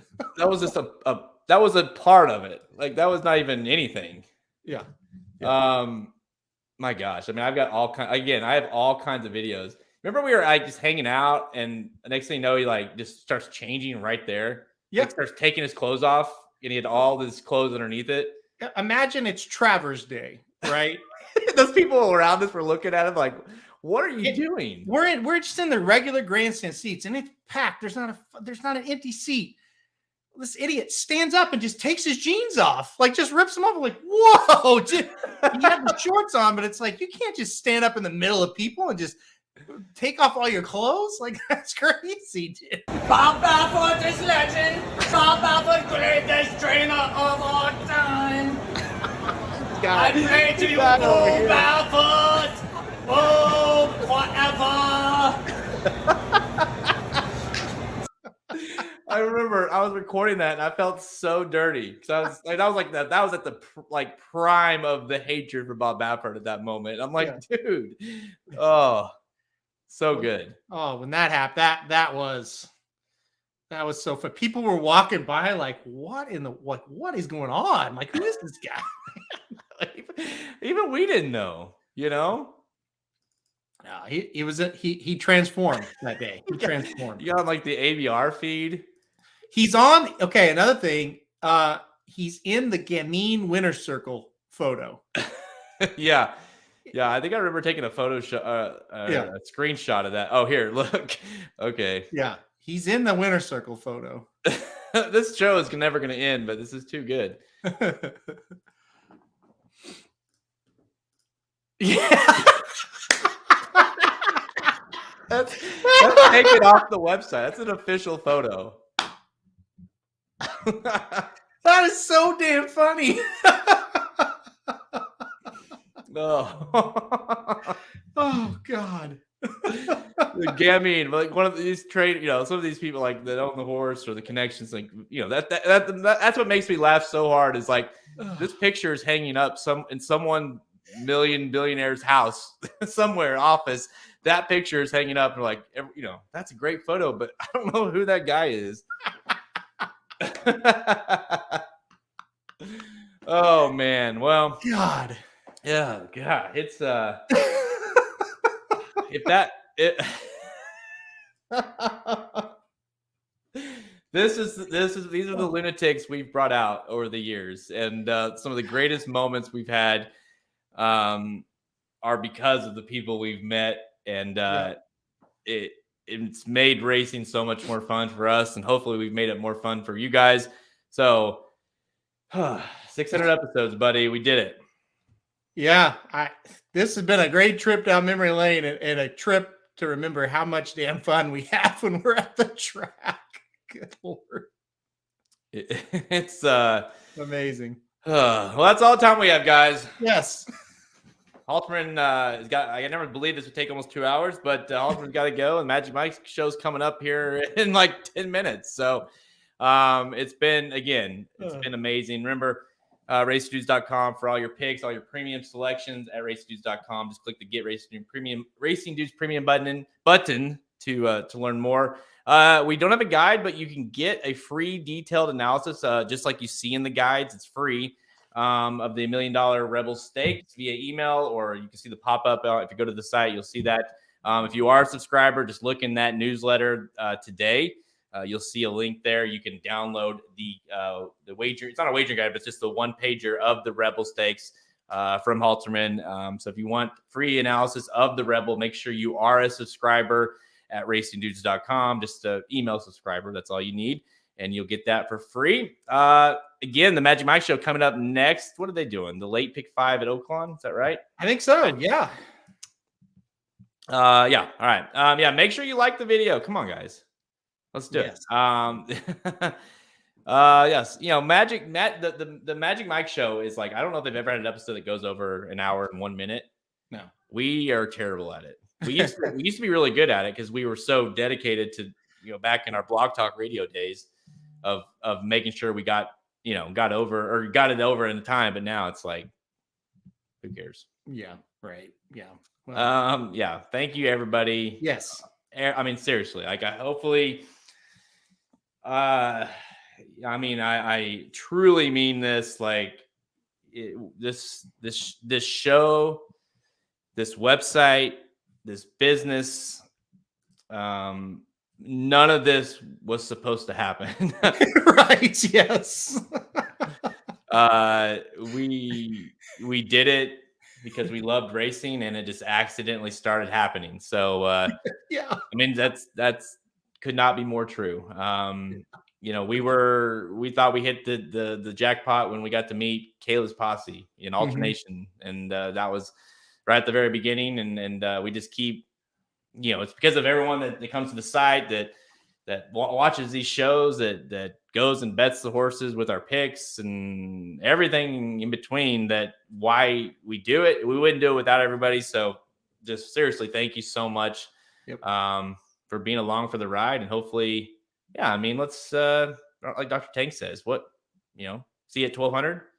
Well, and that's the thing. These were the OGs we brought on the show today, and I want to thank everybody, or thank them for doing that. But people like Doc we met, and people like Jesse we met this summer, and going to meet Shoddy on Saturday. That's what's awesome. Meeting all these new people and having fun with them, just like we've had fun with everybody else. So, guys, yeah, thank you so much. Thanks so much, everybody, for watching and supporting. And yeah, let's go 1,200. Let's do it. Why stop there? Let's go 2,000.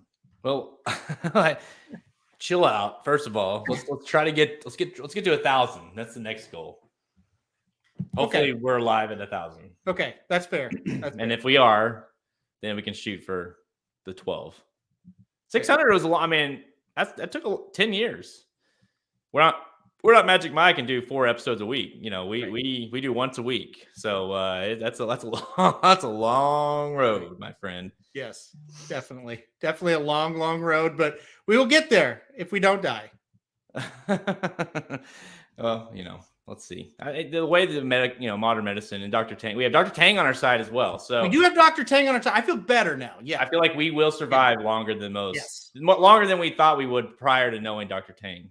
Yes, I agree. I agree with that. I feel good knowing Dr. Tang, and I think that's going to be a pivotal part of our lives as we go in to our 40s and 50s. Except for Magic, he's fucked. Okay. Yeah. No, Dr. Tang is not helping Magic one little bit. No, he'll give him something, but it'll be for the opposite effect. So, Papa Dude, thank you for. I got to say thank you to him too. A lot of the memories of going to the track for the first times, and I'm sure he thought we were idiots for a while because we were so into it, and I didn't know what I was doing. But thanks to Papa Dude, right, who brought you to the track. Yeah, I guess this may, we wouldn't be talking. So Papa Dude brought me to the track in 2007. If that didn't happen, then none of this happens. Probably, well, most likely. I mean, 99.9% chance it doesn't. So. So it was the least we could do, right? To let him out, be on the site and do his own show, right? Right. Yes. Yeah. All right, guys. Thank you so much. I'm Jared Welch. He's Aaron Halterman. Thank you for 600 episodes. And hey, let's do 600 more.